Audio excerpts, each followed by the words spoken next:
74,000 years ago, the Earth changed in a single moment.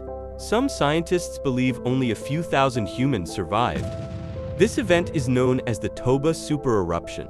But here's the question, could the next one already be waiting beneath our feet? The eruption of Toba, in what's now Indonesia, was the largest volcanic event in the last 2 million years. It threw out more than 2,800 cubic kilometers of magma, comparison with other major eruptions. Mount St. Helens in 1980 released about 1 cubic kilometer, Krakatoa in 1883, around 20 cubic kilometers. Tambora in 1815, which caused the year without a summer, roughly 150 cubic kilometers, and then Toba, more than 2,800 cubic kilometers. That's 100 times Krakatoa, nearly 20 times Tambora. Absolutely mind-blowing. Ash from Toba spread across Asia and has even been found in Africa. The skies darkened, global temperatures dropped, and humanity nearly disappeared. So how does something like this happen? A supervolcano isn't a tall, cone-shaped mountain like Vesuvius. It's usually a giant underground chamber of magma.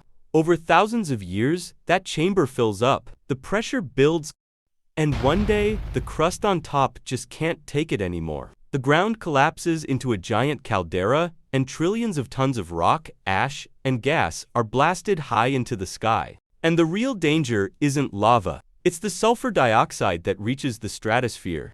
There, it forms a reflective haze, blocking sunlight.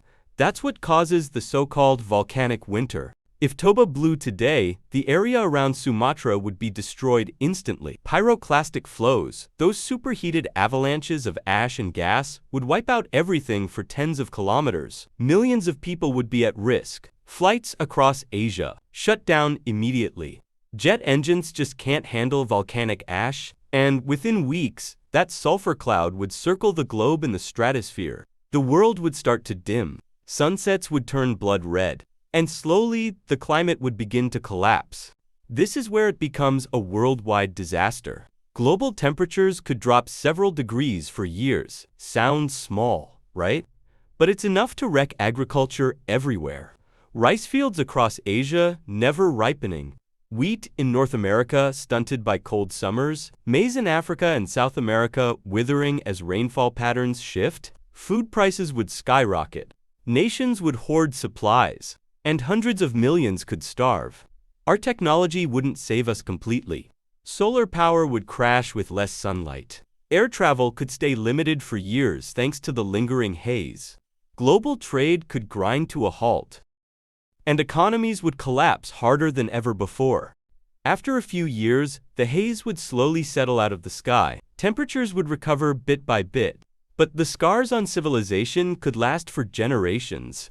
Historians might call it a new dark age, a time when billions died, nations fell apart, and humanity had to rebuild from the ashes.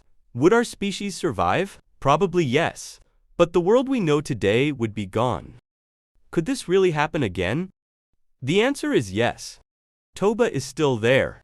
And it's not alone. There's Yellowstone in the US, Topo in New Zealand, Campi Flegra in Italy. The odds of a super-eruption happening in our lifetime? Very small. But on Earth's timescale, it's inevitable.